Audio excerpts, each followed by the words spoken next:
जय श्री कृष्णा सर। आप सभी का आपके अपने चैनल आरजे भक्ति जोन पर स्वागत है।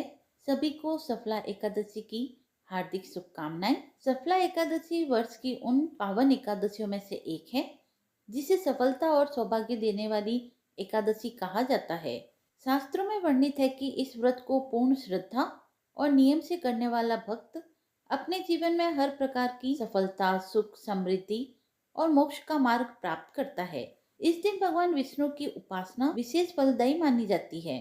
कहा जाता है कि सफला एकादशी का व्रत मनुष्य के कठिन से कठिन पापों का भी नाश करता है और व्यक्ति के जीवन में नई ऊर्जा, सकारात्मकता और सुख फल लाता है। सफला एकादशी की कथा एक ऐसे राजकुमार से जुड़ी है जो अपने पापपूर्ण जीवन के कारण पिता का प्रिय नहीं था, परंतु वही राजकुमार इस व्रत के प्रभाव से इतना बदल गया कि उसका जीवन पूर्ण रूप से सफल हो गया। तो आइए अब इस कथा के माध्यम से जानते हैं कि कैसे सफला एकादशी व्रत हमें जीवन के हर क्षेत्र में सफलता और समृद्धि प्रदान कर सकता है। सफला एकादशी व्रत कथा।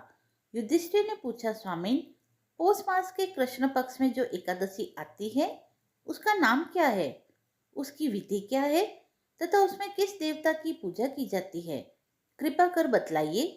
भगवान श्री कृष्ण बोले, राजेंद्र, मैं तुम्हें अवश्य बतलाता हूँ।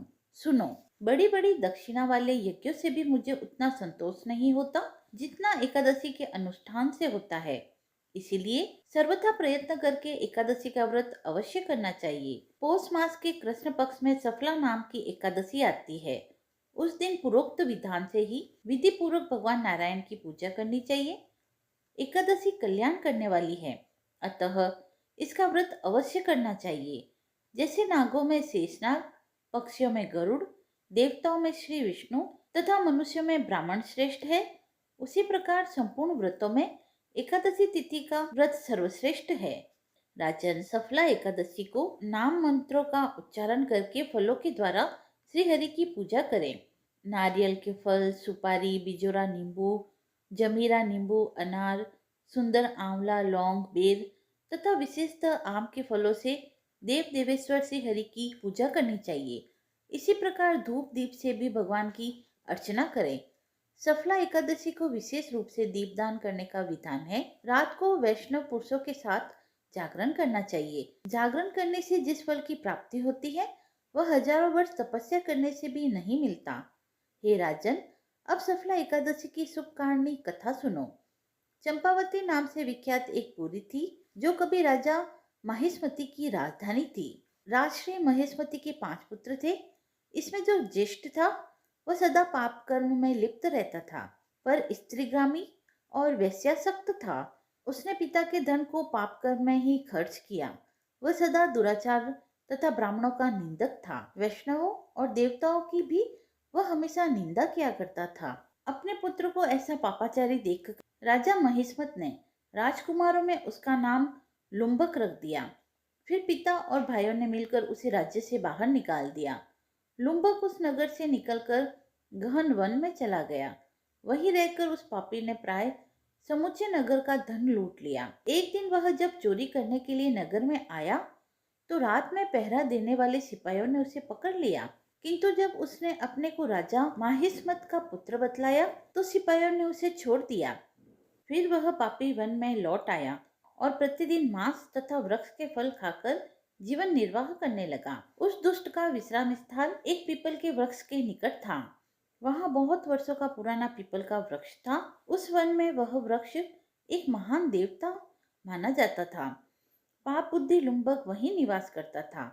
बहुत दिनों के पश्चात एक दिन किसी संचित पुण्य के प्रभाव से उसके द्वारा एकादशी के व्रत का पालन हो गया।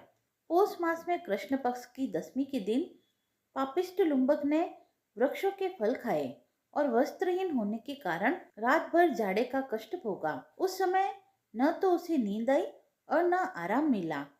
वह निष्प्राण सा हो रहा था। सूर्योदय होने पर भी उस पापी को होश नहीं आया। सफला एकादशी के दिन भी लुम्बक बेहोश पड़ा रहा।